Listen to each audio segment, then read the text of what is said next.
Oi, tudo bem? Seja muito bem-vindo. Esse é o Lado B da Igreja, um podcast aqui do canal do Burjac. Já que você já chegou, antes de ir embora, por favor, se você ainda não está inscrito, se inscreva agora. Temos objetivos de chegar a 5 mil inscritos até o dia 31 de dezembro de 2025. Hoje, 1º de outubro, me ajuda aí, se inscreva no canal. Outra coisa que você pode fazer é deixar o seu like. Olha, esse like seu não vai te custar nada, é mais barato do que uma balinha, não vai te custar absolutamente nada. Deixa o like, é muito importante para a gente. E deixe o seu comentário, porque o seu comentário ajuda a produzir melhores conteúdos aqui nesse canal. Eu tenho certeza que o nosso entrevistado hoje vai deixar você com algumas explosões na sua cabeça. Espero que você goste, curta aí com a gente. Deus te abençoe.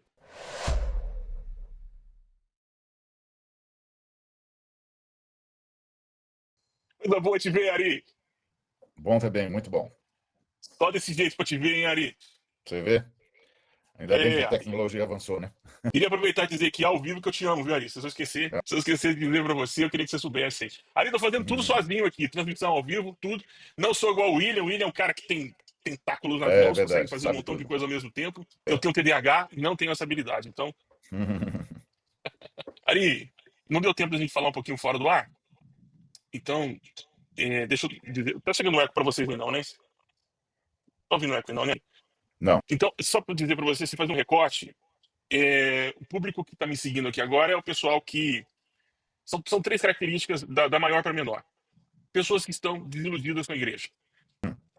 Algumas estão dentro ainda, frequentando, mas não. Estão frequentando, mas não estão inseridas. E tem o outro grupo, o segundo grupo, que são pessoas que saíram da igreja. Não Hum, frequentam lugar nenhum.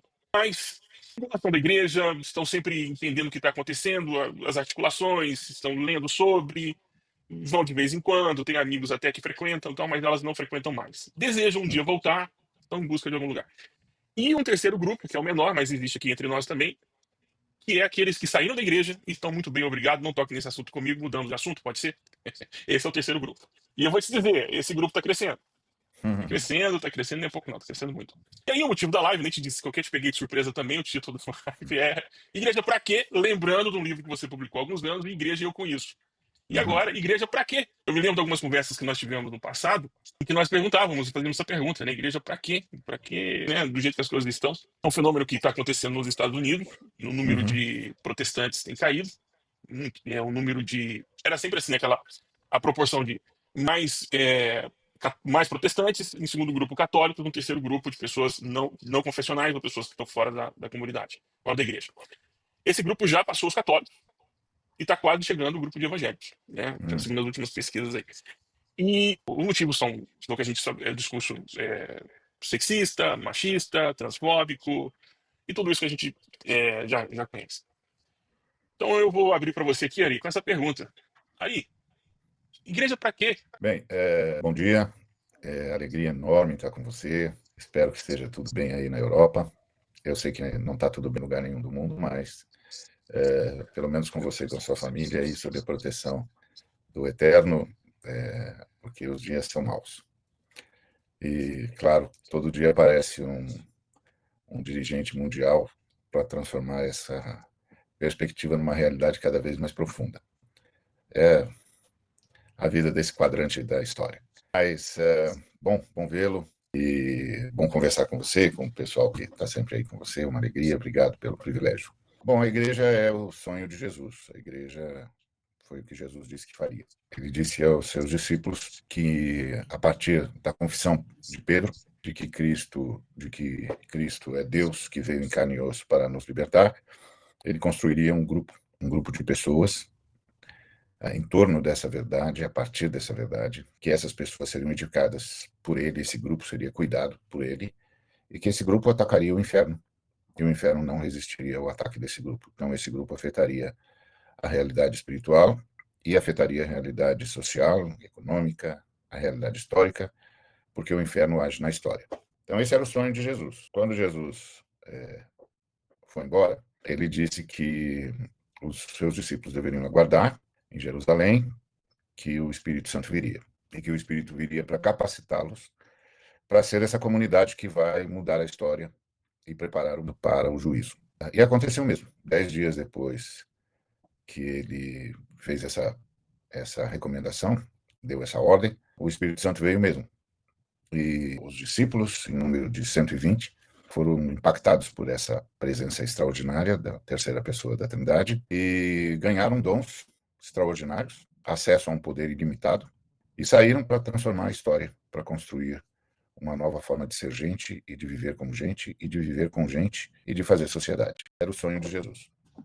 Bom, muito cedo eles perceberam que isso significava criar comunidades locais, grupos que se reuniriam constantemente, e eles se reuniam diariamente, inclusive. Diariamente celebravam a ceia, diariamente relembravam a morte e a ressurreição de Jesus, e diariamente se entregavam à sua missão, e diariamente viviam o aprofundamento do relacionamento fraterno. Na verdade, a busca deles era por uma unidade perceptível, onde a pessoa ao meu lado se confundia comigo e vice-versa, uma vez que nos víamos como uma só pessoa em Cristo Jesus. Então, essa é a ideia. Bom, alguns percalços foram acontecendo. Primeiro, o grupo cresceu demais. Começou com 120, no mesmo dia em que o Espírito Santo veio, pulou para 3.000. Então, como é que vai organizar esses 3.000? 120 é fácil, 3.000 é outra história. Aí eles foram buscar o modelo, e eles foram buscar o modelo da sinagoga. Eles não buscaram o modelo da sinagoga, mas buscaram sabendo que Jesus já os havia advertido de que a sinagoga era um modelo que não conteria bem a mensagem dele, que é o vinho novo. O vinho novo não ficaria muito bem no odre velho, e que mais cedo ou mais tarde o odre iria arrebentar. Mas a impressão que a gente tem ao ler as Escrituras é que os discípulos de Jesus não viram outra alternativa e tentaram fazer isso da forma mais leve possível. E logo nos primeiros anos conseguiram fazer isso da forma mais leve possível e se multiplicando, não só em Jerusalém, como em sem número de cidades, e atravessando fronteiras, etc., construindo, de fato, um movimento impressionante, que começou a abalar as estruturas do Império Romano. Tamanha a força desse movimento, tamanha a pujança dessa mensagem e tamanha a transformação produzida nas pessoas que seguiam o Cristo e que testemunhavam que estavam sendo transformadas e habitadas pela divindade na pessoa do Espírito Santo. Esse grupo rapidamente foi crescendo e a duras penas, porque sofreu muita perseguição, muitos foram mortos das piores formas possíveis, tiveram de fugir, mas mesmo assim a força dessa mensagem, a presença desse Espírito trinitário, ia vencendo todos os obstáculos, derrubando todas as paredes, inclusive as paredes culturais, de modo que entre eles não havia mais homem nem mulher, não havia mais servo nem livre, não havia mais bárbaro nem grego, não havia mais grego judeu, todos eram iguais, tudo era de todo mundo, tudo estava repartido, era irresistível. E eles foram andando. Mas rapidamente, pelo menos nos primeiros 4 séculos, algumas coisas foram acontecendo de forma que eles foram perdendo muito do que ganharam de Jesus Cristo. E começaram a se estruturar melhor, aquilo que era leve começou a ficar mais pesado, os presbíteros, que eram homens e mulheres mais amadurecidos e que eram eleitos livremente pela comunidade e que tinham o objetivo de cuidar do rebanho, para que o rebanho continuasse fiel a Jesus Cristo e pleno do Espírito Santo, começou a dar lugar a uma hierarquia. E essa hierarquia começou a pesar. Então, se o modelo da sinagoga já era inadequado e eles estavam tentando fazer o máximo de adaptação para que ficasse leve, para que ficasse flexível ao vinho novo, imagina quando isso começou a ganhar contornos hierárquicos. Aí foi ficando mais inviável ainda. Não bastasse isso, no século IV, a fé cristã, os discípulos traíram Jesus Cristo. Traíram Jesus Cristo porque se tornaram a igreja oficial do Império, religião oficial do Império Romano.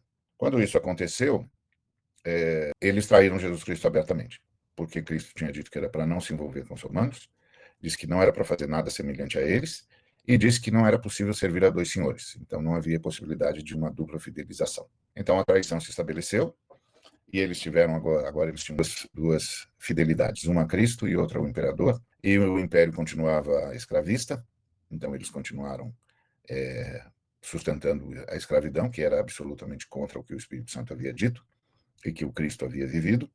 Então, essa traição foi se intensificando e eles optaram pelo modelo romano de governo. Então, se a hierarquia, no modelo da sinagoga já estava ficando pesada, agora então ficou um verdadeiro, virou toneladas de opressão. E aí aquela hierarquia dura, piramidal e horrível. Não bastasse isso, eles entenderam que a igreja, essa nova igreja, agora sob o Império Romano, era uma igreja dos bispos, e que os bispos é que diriam o que é que Deus quer. Ao invés de ser Deus que diz aos bispos o que quer, os bispos é que dirão ao mundo o que Deus quer. E resolverão isso. As escrituras passaram a ter um valor secundário e passaram a ser manipuladas só pelos bispos, que foram chamados de clérigos, e aí, como Paulo havia profetizado, eles perderam a fé. Eles passaram a desconsiderar o casamento, passaram a diminuir as mulheres, assumiram um jeito grego de ver as mulheres, ao invés do jeito hebraico.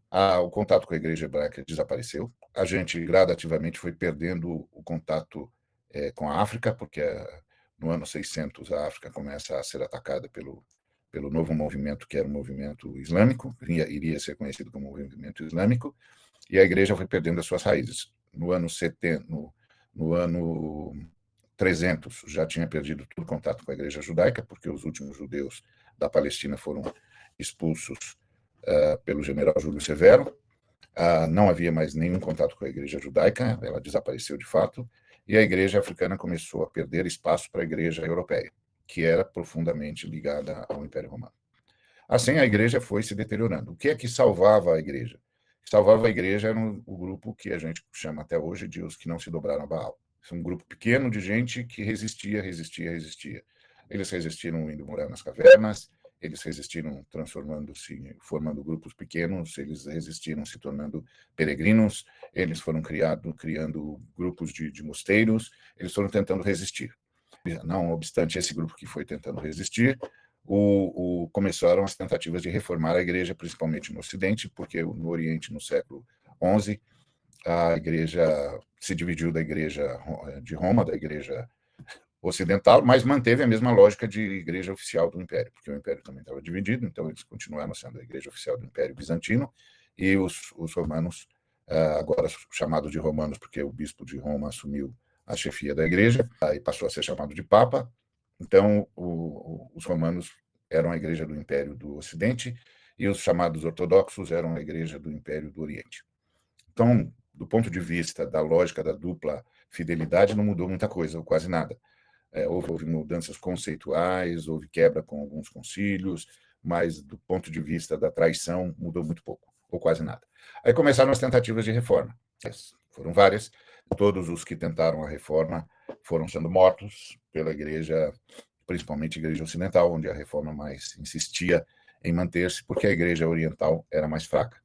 E depois quase desapareceu também com o mundo islâmico.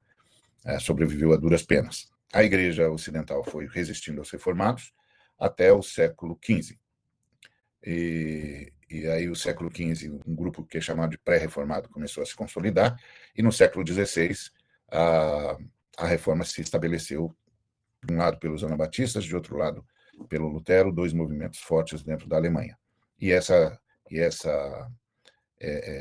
reforma, essa tentativa de reformar a igreja foi ganhando solidez, mas já com sérios problemas, porque a igreja de Lutero continuou traindo Jesus Cristo, porque continuou ligado ao poder nobre, que agora já não era mais o Império Romano, era a divisão do Sacro Império Romano, que começou no ano 800 para um, no ano 920 para outro, e eles foram se gladiando entre si, mas tentando construir o Império Romano, que começou com o Império Carolíngio no ano 800 da Era Cristã, mas depois se consolidou com o Otão I no ano 920 da Era Cristã, mas também durou muito pouco tempo, porque já no século XIII, depois das Cruzadas, que foi outra traição a Jesus Cristo, o Império se esfacelou e surgiram as nações modernas, mas sempre com a força da Igreja de Roma, e no Oriente a força da Igreja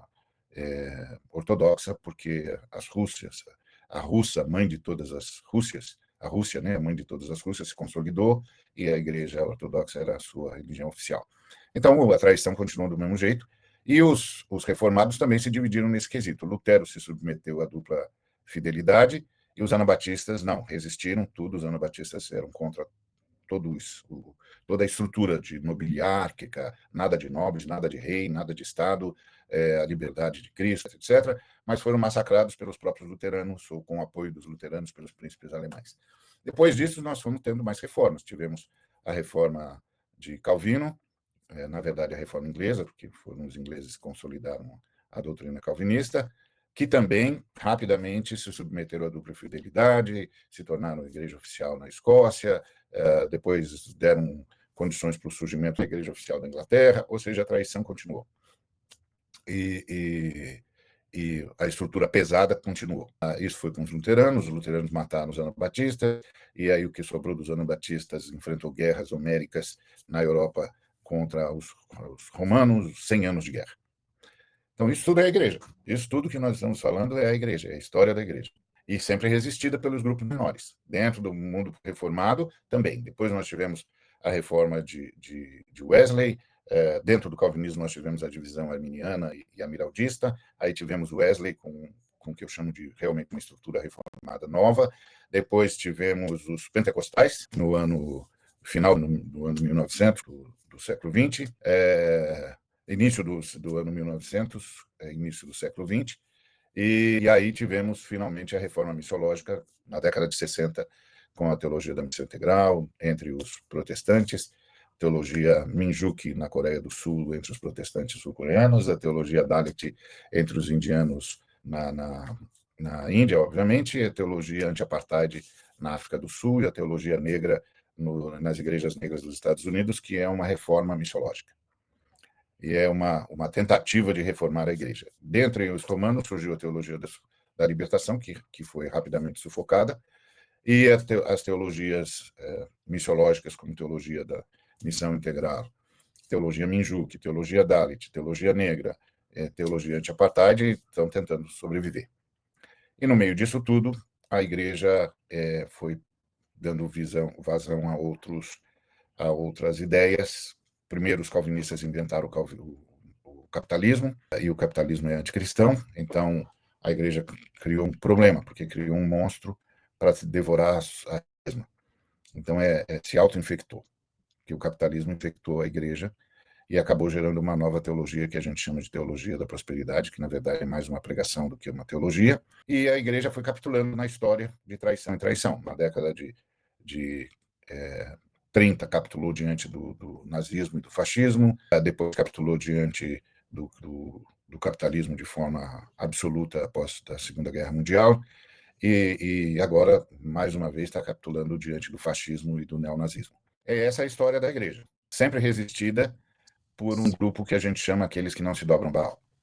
Em várias fases da igreja, esse grupo teve colorações particulares. Então, o que é a igreja? Só para terminar responder a sua pergunta. A igreja, hoje, ela está dividida em grupos denominacionais e em grupos livres. Quando eu digo grupos livres, igrejas caseiras, comunidades, porque tem muitas denominações com uma casa de reunião só, mas é denominacional, continua com a mesma estrutura, a mesma coisa, etc.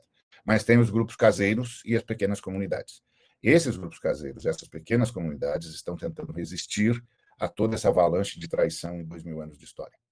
Porque é isso que é. A maior obra do Espírito Santo é salvar Jesus Cristo dos discípulos dele. Salvou Jesus Cristo e o cristianismo traiu Jesus Cristo. Então, esses grupos pequenos continuam acreditando que o único jeito de enfrentar o império é construir comunidades de amor. E essas comunidades de amor são a única forma de enfrentar o império. O que eu espero que aconteça com os desigrejados, nas várias matizes que você descreveu, é que eles redescubram isso.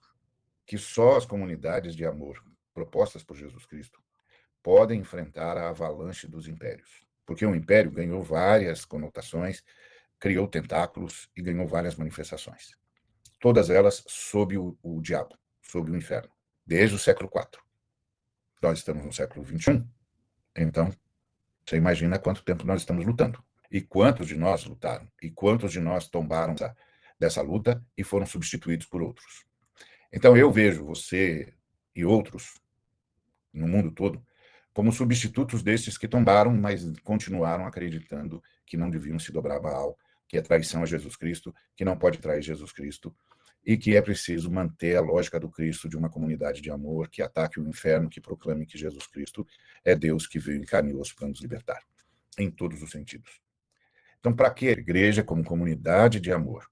É a resposta do Cristo para uma sociedade conquistada, dominada e escravizada pelo inferno, inclusive religiosamente. Inclusive usando o nome de Jesus Cristo, usando as Escrituras e deturpando tudo que Jesus Cristo disse e tudo que Jesus Cristo é, e deturpando tudo que as Escrituras disseram. É verdade que os movimentos reformados recuperaram as Escrituras, mas também, gradativamente, desde o século XIX, começaram a abandoná-la.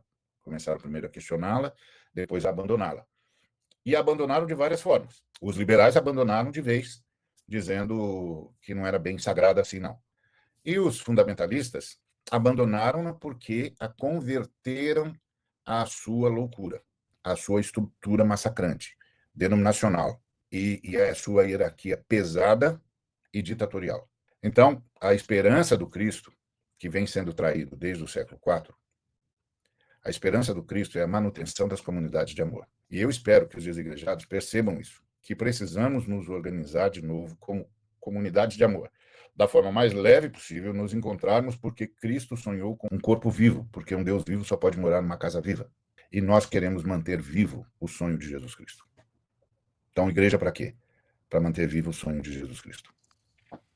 Ari, eu não sei se eu encho meu coração de esperança ou de pavor, porque de esperança porque a história, a forma como você narrou, deixa bem claro que a igreja ela é resistência a si mesma desde o século IV que você está colocando e também até antes, que a gente acaba vendo nas cartas de Paulo, principalmente na segunda carta de Pedro, Uhum, dizendo o perigo de um levante interno para conduzir a igreja para uma outra direção.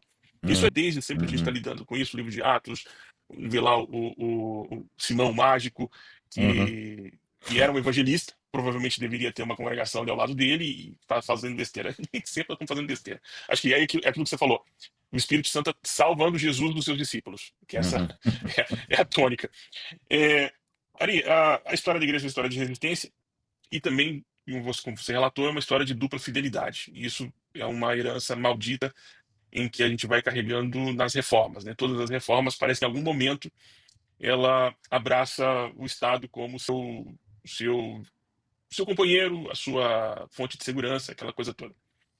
Hoje, a realidade brasileira repete isso, né? Nós podemos ver a história do Evangelho no Brasil, com as missões e todo aquele processo até chegarmos na década de 2000, que eu creio quando o pêndulo vai para outra direção, lutamos tanto para a evangelização do Brasil. No ano 2000, a gente tem uma explosão de crescimento, os dados estão aí para provar, né? 2010, no primeiro censo depois do ano 2000, 2010 já mostra essa grande evolução. O Ricardo Amoresi escreveu aquele livro, né, é o Neopentecostais, e aí ele colocou em três ondas, né?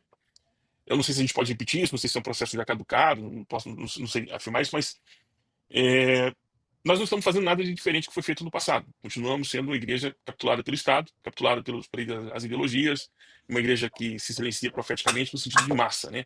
Porque uhum. os pequenos grupos estão aí para resistir. Bom, perguntando, fazendo esse panorama geral, eu queria te fazer uma outra pergunta.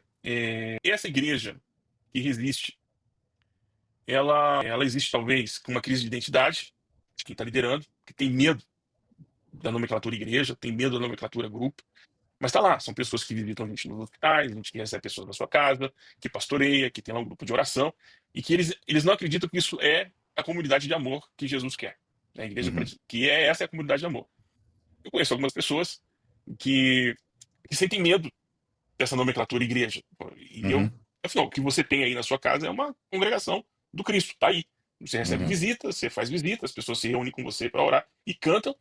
Mas eu tenho medo de celebrar a ceia, ou tenho medo de celebrar o batismo, porque eu não sou ordenado. Aí a gente para no primeiro, acho que essa é a primeira pergunta que eu quero fazer para você. Como é que esses pequenos grupos de resistência conseguem vencer essa crise de identidade? Porque elas ainda acham que elas são contra o clero, está demonstrado na sua origem, mas ao mesmo tempo não se veem fora desse sistema clerical, das Uhum. ordenanças, dos ordenados, né? O sistema de governo, aquela coisa toda. Como é que esses pequenos grupos podem continuar existindo e existir ali, Bom, nessa primeiro configuração? eu acho que é preciso entender que o clero também é uma traição a Jesus Cristo. Jesus Cristo disse: a ninguém chameis de pai, a ninguém chameis de mestre, a ninguém chameis de guia. Um só é o vosso pai, um só é o vosso mestre, um só é o vosso guia. Ou seja, a ninguém chameis de padre, a ninguém chameis de rabi e a ninguém chameis de pastor. Porque um só é o vosso pai, um só é o vosso mestre, um só é o vosso apacentador. Então, nós todos somos irmãs em Cristo Jesus. E a diferença entre nós é a dos dons e dos serviços. Então, uns têm o serviço de apacentar, outros têm o serviço missionário, que é o serviço apostólico, de sair e levar o Cristo onde ele não é conhecido, de sair para fortalecer a igreja. Outros têm o serviço de evangelização, de levar a igreja à prática das boas obras e o anúncio da pessoa de Cristo. E outros têm a função de promover na igreja o cuidado mútuo, né, a mutualidade. E outros têm a função de levar as escrituras, a igreja a esquadrinhar as escrituras. São funções, não são títulos hierárquicos, são funções. E a comunidade toda é abençoada pelos homens e mulheres mais maduros, que têm uma vida mais profunda com Jesus Cristo e que ajudam os irmãos a se manterem fiéis ao Senhor Jesus. É isso. E o batismo, ele é praticado pela comunidade. Ele não é praticado pela autoridade. Ele é praticado pela comunidade. E quem vai batizar em nome da comunidade é indiferente. A comunidade é que decide quem vai batizar em nome da comunidade. Ou se cada um batiza o que trouxe, sei lá, não importa. Porque quem batiza é a comunidade. Porque é a comunidade que reconhece que aquela pessoa dá sinais claros de que, de fato, foi batizada pelo Espírito Santo. Porque é isso que torna uma pessoa cristã, uma pessoa que nasceu de novo, pelo poder do Espírito Santo. E é notório isso porque essa pessoa começa a ficar mais parecida com Jesus, e o fruto dela é o fruto do Espírito. Não é mais o fruto da sua carne, é o fruto do seu Espírito, porque o seu Espírito se torna dominante, o seu Espírito está unido ao Espírito de Cristo pela habitação do Espírito Santo. E aí o fruto do seu Espírito é que domina a sua forma de vida. Uma vez isso, a comunidade reconhece isso diante do mundo, e porque a comunidade só pode batizar nas águas aquele que o Espírito Santo batizou. Então, a comunidade observa se o Espírito Santo batizou ou não batizou alguém. A igreja primitiva, por exemplo, levava até 3 anos para reconhecer isso. Ficava convivendo com a pessoa até reconhecer que, de fato, ela foi batizada pelo Espírito Santo. É notório que o espírito dela se tornou dominante em detrimento da carne. É notório que o fruto do Espírito aparece muito mais crescentemente na vida dela. É notório que o Espírito dela e o Espírito de Cristo estão unidos pela presença do Espírito Santo. Então, a comunidade vai acolhê-la no seio da comunidade por meio do batismo. Porque, na verdade, o batismo de Cristo não é o batismo nas águas. O batismo de Cristo é o batismo no Espírito Santo, é mergulhar a pessoa no Espírito Santo e mergulhar o Espírito Santo nela. A comunidade usa o batismo nas águas para reconhecer o batismo de Cristo em alguém. Então, quem batiza é a comunidade. E aí os irmãos deveriam se lembrar sempre disso, que toda essa hierarquização é uma traição a Jesus Cristo. Assim como foi traição a Jesus Cristo a igreja mandar matar nas cruzadas, quando Jesus Cristo disse que não era para usar da espada, porque quem usa da espada morre pela espada, e isso sem contar que o Senhor falou a Moisés que não era para matar, não era para assassinar. Então, tudo isso foi traição. Então, a comunidade hoje precisa recuperar a noção de que a comunidade é a casa de Deus. E é a comunidade que batiza. Então, e assim como é a comunidade que celebra a ceia. Porque a ceia é em memória do Cristo. Não é aquela memória da lembrança, porque a lembrança pega a gente ao passado.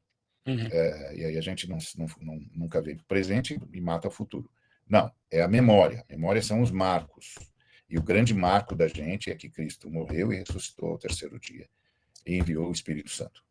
E aí, todas as vezes que nós celebramos a ceia, nós nos lembramos disso, que é a partir desta realidade da vitória do Cristo sobre a morte que nós fomos constituídos casa de Deus. E é a partir daí que nós enfrentamos o inferno, porque essa é a nossa missão, enfrentar o inferno e preparar o mundo para o juízo. Então, nós atacamos todas as portas do inferno, que muda a história, muda a sociedade, muda os relacionamentos, e, ao mesmo tempo, anunciamos o grande dia do juízo e preparamos o mundo para isso. Então, a comunidade deve ter essa consciência e se livrar dos movimentos traidores, né? Se livrar da hierarquia, se livrar de todos os aparatos que, na verdade, quiseram dar para certos homens a condição de sagrados, quando sagrada é a comunidade. Então, isso tudo, isso sem deixar de reconhecer os dons, porque uma coisa são os serviços, que a gente já falou, e outra coisa são os dons.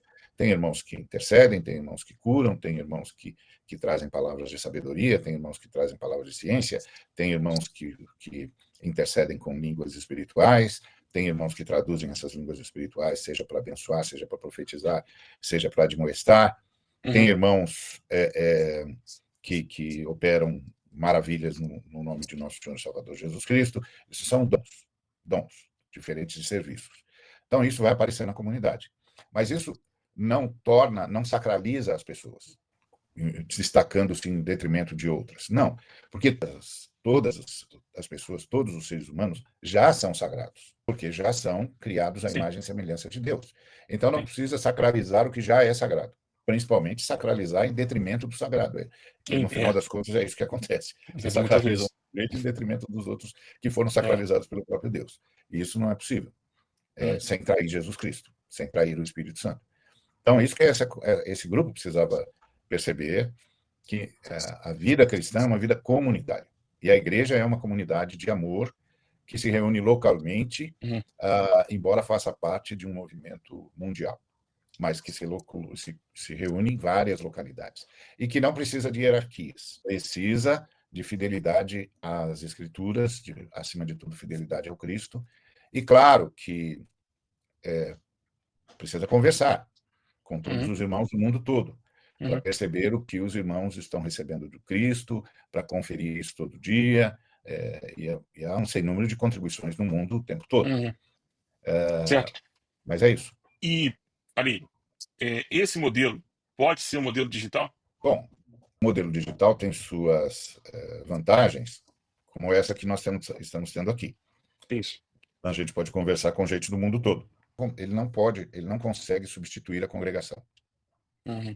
Ele consegue intensificar a conversa, tá certo? E eu insisto na palavra conversa e não no termo diálogo, porque diálogo exige proximidade, que os meios eletrônicos nem sempre permitem, principalmente não permitem comunitariamente. Então, o mundo digital ajuda na conversa. A gente pode conversar com muito mais gente em muito mais lugares ao mesmo tempo, mas não substitui a comunhão, a comunidade, o abraço, o chorar com os que choram, o sorrir com os que sorriem. E se a gente insistir nisso, a gente vai desfrutar menos do projeto do Cristo, do sonho, e não vai realizar o sonho do Cristo. Por isso é importante comunidades locais, que localmente se reúnam para celebrar a ceia, para admoestarem-se e encorajarem-se mutuamente. Então, e para viver a vida comunitária, para todo mundo, onde tudo é de todos, onde todos se responsabilizam uns pelos outros. Então, sim, o mundo digital ajuda, aumenta a conversa, a possibilidade da conversa, da troca de informações, mas não substitui a casa viva do Deus vivo. A casa viva do Deus vivo é baseada no abraço. Agora... Assim, desculpa, só para ficar claro, assim, quando nós falamos esse pequeno grupo, nós não estamos dizendo que são muitas pessoas. Nós estamos dizendo um número exato de pessoas. Estamos dizendo um grupo de pessoas. É isso, né? Por exemplo. 2 ou 3 reunidos em meu nome? É isso. Essa é a base. Não é a igreja do eu sozinho. Não, isso também não é possível. Não é possível. Não existe. A fé cristã é comunitária. O individualismo é um conceito que as Escrituras Sagradas não conhecem e pior, não conhecem. A Trindade não sabe o que é individualismo. O único ser do mundo espiritual que optou pelo individualismo foi expulso do céu, porque num lugar onde todo mundo dizia nós, ele ousou dizer eu. Foi expulso porque ele não sabe viver em comunidade, logo ele rompeu com Deus, porque Deus é comunidade. Por isso, o homem à imagem e semelhança de Deus é o casal. Não é o macho isoladamente, nem a fêmea isoladamente. O homem, à imagem e semelhança de Deus, é o casal. Porque Deus é uma comunidade, criou a sua imagem e semelhança a outra comunidade. E todos os membros dessa comunidade criada por Deus, fruto da multiplicação do casal, são sagrados por excelência. Assim como, lamentavelmente, são herdeiros das trevas do mesmo por consequência. Porque o primeiro casal abandonou o Cristo e aderiu à rebelião. Então, do primeiro casal aderiu à rebelião do ser espiritual que se rebelou contra Deus, eles se lançaram nas trevas, e lançaram nas trevas todos os seus descendentes. Mas a Trindade providenciou uma nova matriz para a humanidade. Essa nova matriz para a humanidade é Jesus de Nazaré, verdadeiramente Deus, verdadeiramente homem, o Cristo, o Messias, né, o homem, o Filho de Deus, o Salvador do mundo, o Senhor. Então, ele é a nova matriz para a humanidade. Então, o que o Espírito Santo foi fazendo é, sob orientação do Pai, trazendo homens e mulheres para uma nova realidade de matriz, ou seja, uma mudança do primeiro Adão para o último Adão. Então, a gente que nasceu de novo a partir de uma nova matriz, foi regenerado, foi recriado a partir de uma nova matriz para recuperar a unidade humana, que agora é somada pelo Espírito Santo e não mais multiplicada como foi no primeiro caso. Essa talvez seja a boa notícia, que é o Evangelho, a boa nova de Jesus Cristo é que Somos libertos. Eu imagino que toda essa ideia de estrutura, eu não vou dizer que estrutura é um problema, porque estrutura, se é uma agenda, se você tem um grupo de WhatsApp, você já tem uma estrutura. Você tem que ser organizado de alguma forma. A estrutura não é o problema. O problema é o como nós nos sentimos presos. E eu noto muito nos aconselhamentos, nas conversas que eu tenho com as pessoas e quando elas me buscam para poder entender, elas querem uma resposta acerca da vida com Deus baseada no fluxo em que ela se movimenta até o local de culto, e no local de culto é que ela recebe toda essa bênção, esse contato com Deus. Quando eu creio que, na verdade, a resposta do culto está ali em Lucas 10, quando os discípulos voltam da tarefa, se encontram com Cristo e todos celebram as coisas que fizeram e que viram em nome dele. E ele, inclusive, também celebra, dizendo que coisa boa, porque eles estão vendo aquilo que eu também estou vendo. E aí todos os anjos se reúnem ali. Eu me lembro de uma palavra sobre o livro de Hebreus, um estudo sobre o livro de Hebreus, em que quando a igreja se reúne, os anjos também estão ali de carona, junto conosco, para poder celebrar e adorar também o Cristo, porque o Cristo é celebrado pela comunidade, e o Cristo está com a comunidade, está está na comunidade. Isso é muito bonito de saber e de ver. E mais bonito ainda é quando as pessoas se apropriam dessa liberdade e dizem, poxa, é, eu, eu posso me reunir com os meus irmãos numa mesa, sem toda essa parafernália que a gente acaba tendo, e reunir com pessoas e ter esse momento de comunidade, de comunicação, de comunhão, e aprender dos irmãos e também aprender deles, né? Quando isso é entendido, parece que a carga fica um pouco mais fácil. Ari, a gente está caminhando para o fim dessa live, mas eu gostaria que você falasse do livro que você lançou. Você é um péssimo divulgador do seu próprio trabalho. Você lançou um livro, que é um livro sobre as bem-aventuranças, acho que está só no capítulo 5 de Mateus, você acha que é isso, né? Você vai fazer uma série, está lançado na Amazon, as pessoas podem ir lá comprar, inclusive um tempo atrás estava no Kindle Unlimited, que estava lá, quem tinha assinatura do Kindle, não pagava, podia acessar, pegar emprestado da biblioteca, como se fosse biblioteca. Fala desse livro, Ali, fala desse livro, por favor, as pessoas precisam saber, já que as editoras não querem te publicar, e quando você publica um feito, aí tá aí o livro, ó, Sermão do O Monte. livro é esse, Sermão do Monte. Na verdade, é uma análise de Mateus 5, de 1 a 16. E a proposta desse livro é que o que nós chamamos de bem-aventuranças é, de fato, a relação missiológica da igreja. Os discípulos são convocados a um trabalho missiológico e aí a missão é descrita no Sermão do Monte pela classificação dos receptores da missão. Uns que estão chorando, outros que estão buscando justiça, outros que perderam tudo, outros que estão sem esperança. Então, a missão está descrita. Porque a missão é sempre com gente. Porque a missão é sempre gente. Não é?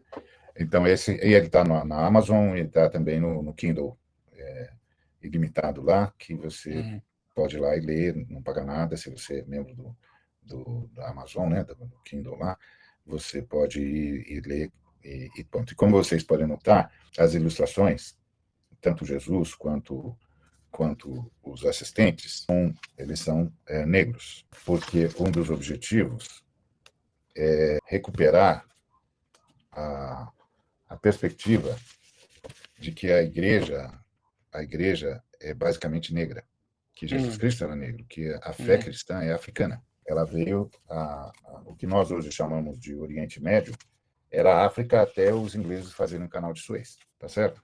E eles eram todos não brancos. A Europa só entra na nossa história depois do apóstolo Paulo, mas com o desaparecimento da igreja judaica e a destruição da igreja africana, do norte da África, que era a grande mãe da teologia, a gente perdeu todo o contato com a origem da igreja. Então, é por isso que há uma mensagem também nas ilustrações. Esse livro está na Amazon. Eu acho que essa coisa da Amazon é meio esquisita, eu também não sei fazer direito, mas está lá. O preço deles não é legal, mas é o que eu podia fazer, porque no meu país as editoras evangélicas não me publicam mais, porque elas capitularam diante do neonazismo e do fascismo que tomaram conta da igreja evangélica brasileira, na sua maioria. Então, por isso que eu apelei para a Amazon. Eu apelei primeiro para o Google, que eu achei que era mais amplo, mas aí o Google eu não consegui fazer de jeito nenhum. Tem uma série de técnicas lá no Google que eu não consegui dominar. E na Amazon foi mais fácil, não fácil, ou menos difícil. Melhor Não significa que foi melhor, né?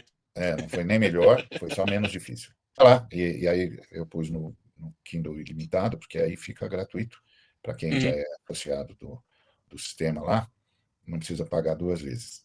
E aí quem quiser como digital, compra. Quem quiser comprar físico, pede para eles mandam também. Eles cobram também e vendem também. Então, fica essa opção. É um livro pequeno, poucas páginas, de letras grandes, para ajudar todo mundo. Eu estou nesse grupo agora que faz aquela pergunta: tem letra grande aí? Exatamente. Para ajudar todo mundo. Como você disse, é uma série, então é o primeiro de uma série, por isso são poucas páginas, para não precisar de grandes volumes, para facilitar ao máximo a aproximação de todos, né? É uma tentativa de chamar a atenção para o que Jesus Cristo pediu para a gente fazer e que a gente não conseguiu fazer direito. A nossa história é uma história de resistência, é uma história com muita dificuldade. A história da igreja é uma história de resistência, de não e dentro da comunidade tentar não ser capturado pelo sistema. Eu sei que não só você, mas você e outros pastores também, que no período bem recente da história política do Brasil, sofreram o cerco de Tito, assim como Tito cercou Jerusalém, e assim como hoje, eu não vou nem citar porque para não ter problema com o YouTube, para não cair, porque essas plataformas derrubam a gente, mas o que está acontecendo na realidade, o cerco econômico e tentar matar de fome, né? Eu me lembro do quanto foi danoso para a vida, a minha vida, a sua vida, a vida de outros casais que nós conhecemos, que estavam conosco bem próximo nessa época de 2016 para cá, sofremos um cerco econômico. Mas o Cristo está do lado da resistência, dos que não foram capazes. Hoje eu tomei meu café da manhã. E agora em pouco eu já vou almoçar. Então a promessa dele de que eu teria comida na mesa se cumpriu até hoje.